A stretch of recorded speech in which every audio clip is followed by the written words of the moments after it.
Selamat datang Pak Jamal. Terima kasih. Di kantor PTBS.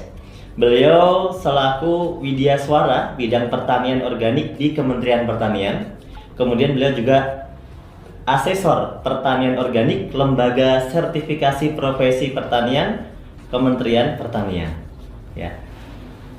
Hari ini kami mau bincang-bincang nih dengan Pak Jamal ya, tentunya terkait dengan produk yang dipasarkan oleh PTBS, yaitu adalah produk eco farming. Nah, produk eco farming ini sangat luar biasa penjualannya, sangat ramai sekali, sangat laku sekali. Namun tentunya banyak sekali mitra-mitra atau mungkin masyarakat yang sebenarnya belum paham betul seperti apa sih sebenarnya kinerja eco farming ini. Nah, yang pertama saya mau tanya, seperti apa sih Pak pupuk eco farming ini sebenarnya secara garis besar ya? Ya, baik Pak Nur, terima kasih. Jadi para sahabat sekalian, eco farming ini kebetulan kami sudah melakukan beberapa kali uji laboratorium terkait dengan kandungan-kandungannya. Jadi yang pertama tentu kalau yang sudah ada di kemasan yang sudah sering kita lihat adalah ada kandungan C organiknya. Nah, C organik ini adalah merupakan salah satu bahan yang sangat vital dalam memperbaiki kualitas tanah ya. Jadi tanah yang baik itu diindikasikan dengan C organik yang semakin tinggi. Nah, saat ini kondisi tanah kita kenapa masuk dalam kategori kurus? Karena C organiknya rata-rata kurang dari 2%, bahkan saat ini menuju ke 1%. Nah, jadi ini adalah satu hal yang menggembirakan bagi kita bahwa ada satu produk kecil tetapi kadar C organiknya sangat luar biasa. Kemudian yang kedua ada kandungan N-nya, P-nya, K-nya, ya sekalipun dalam jumlah yang kecil, tapi ingat bahwa memang untuk bahan organik tidak ada NPK yang di atas 5 ya.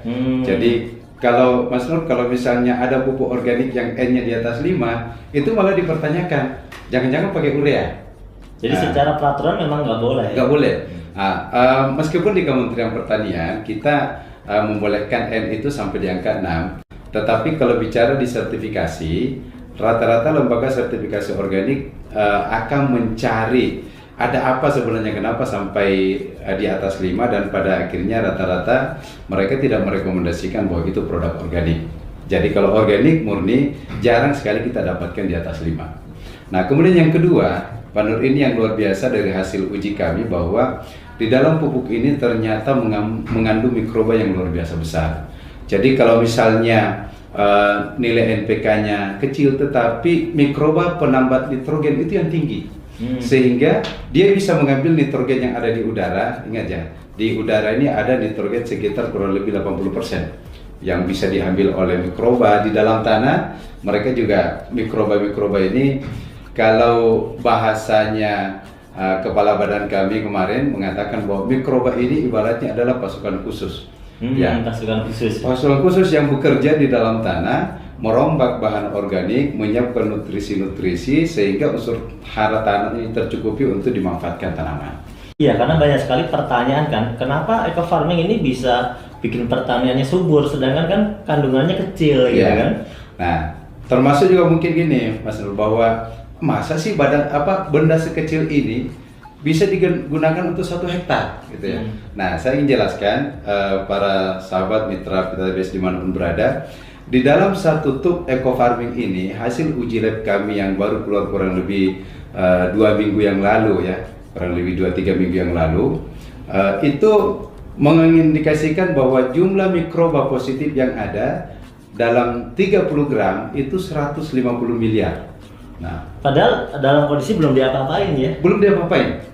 Nah, ada 150 miliar.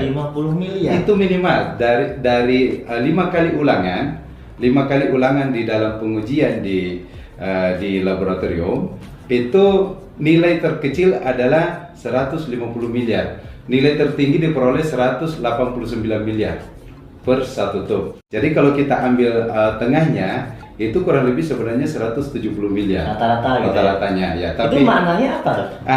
Maknanya begini, dengan mikroba yang dalam jumlah yang besar, itu ketika kita aplikasikan ke tanah sebenarnya tidak perlu, langkah awal tidak perlu sebenarnya kita lakukan pengembangbiakan lagi.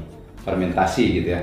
Itu yang pertama. Yang kedua, ketika kita aplikasikan ke tanah, di dalam satu kali aplikasi, misalnya kemarin saya membuat sebuah catatan kecil bagaimana kita breakdown di dalam 1000 ml itu ada 150 miliar misalnya.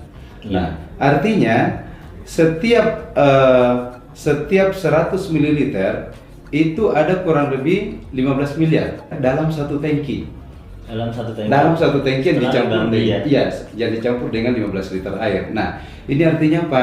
Mikroba yang begitu banyak ketika kita aplikasikan, ini pertama ketika dia turun ke tanah, mereka akan berkolaborasi untuk memperbaiki kualitas tanah, dan mereka ini karena jenisnya banyak, penambah nitrogen, ada pembuka stomata. Nah, ini yang unik lagi, pembuka stomata.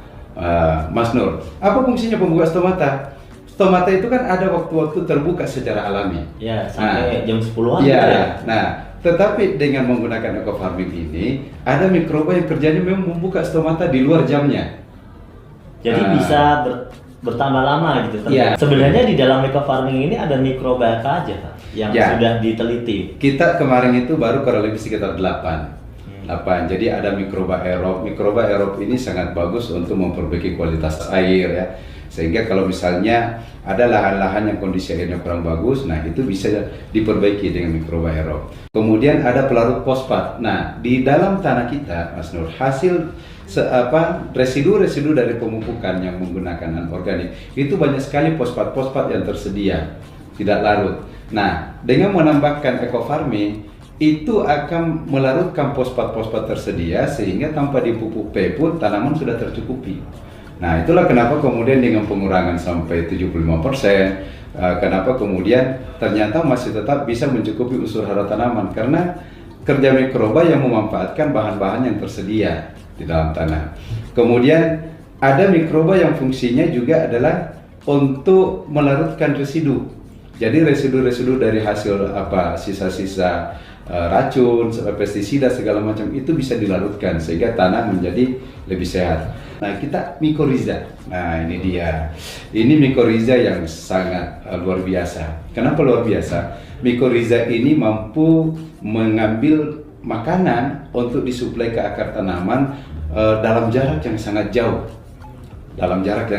Jadi dia bekerja membantu menyuplai makanan. Ya, menyuplai. Dan yang kedua, mikoriza ini dia juga sekaligus membuat cadangan makanan. Nah, jadi kalau misalnya ada tanaman-tanaman yang kekeringan gitu ya, tidak tersuplai unsur hara dalam waktu air yang cukup misalnya, itu karena adanya cadangan makanan dari mikoriza sehingga dia masih tetap tahan. Nah, inilah kelebihannya, sehingga kenapa kok kekeringan tapi masih tetap hijau. Nah, itu salah satu fungsi hasil kerja dari mikoriza ini. Ya. Dan yang lainnya mungkin? Intinya begini, kita baru mengidentifikasi mikroba ini kurang lebih sekitar 200 juta dari 150 miliar. Nah, sehingga baru diidentifikasi sebagian. Iya, baru sebagian. Artinya apa? Masih banyak mikroba-mikroba positif lain yang belum kita ketahui apa namanya, tetapi hasilnya sudah nampak kinerjanya. Nah, jadi begitu diaplikasikan ke tanaman, loh kok ini bagus. Nah, itu dia rupanya kolaborasi dari banyak mikroba ini memberikan pengaruh yang luar biasa untuk menyiapkan unsur hara dalam tanah. Terbentang luas